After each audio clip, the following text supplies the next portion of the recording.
BONELAB was the most hyped VR game of all time, and for the most part it didn't disappoint, but in a lot of ways it left me wanting. The campaign was lacking and most of the sandbox maps felt limited and frankly boring, with Halfway Park being the only decent one in my opinion. And don't even get me started on the physics, but the one area where it doesn't disappoint in the slightest is modding. Without the official mod support and incredible modding community, I'd probably never have played this game again once I'd finished the campaign. Instead, I find myself coming back time and time again with renewed interest. I'm even working on my own map, which has led to me spending countless hours in the game, quote-unquote, testing. I strongly believe that the future of BONELAB doesn't lie with anything that SLZ is able to provide. Instead, it lies in the potential for BONELAB to become much more than just a game.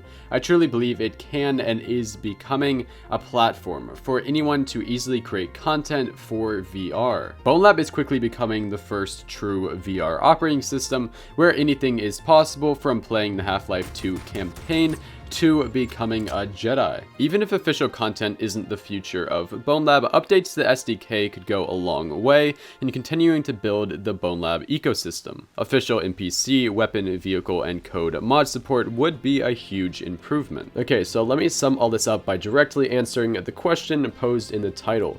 I think the future of BONELAB is over the course of the next few months, we'll get more and more updates to the SDK, greatly expanding what is possible in a BONELAB mod. And because of these updates, BONELAB will probably become a platform, not just for small mods like avatars or weapons, but for entire games. Just imagine if someone ripped the Dark Souls maps, made NPCs of the enemies, made a bunch of weapons, created code mods for the quests, etc., and made an entire recreation of Dark Souls inside of BONELAB.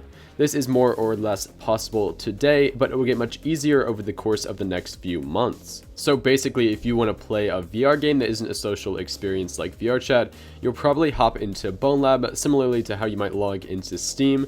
You'll choose a game, in this example, in the form of modded levels, and boom, you're in. So yeah, in my opinion, that is the future of BONELAB. I have a VR Discord server. If you're interested in that, it will be in the description. If you enjoyed the video, consider subscribing and leaving a like, and I'll see you guys in the next one.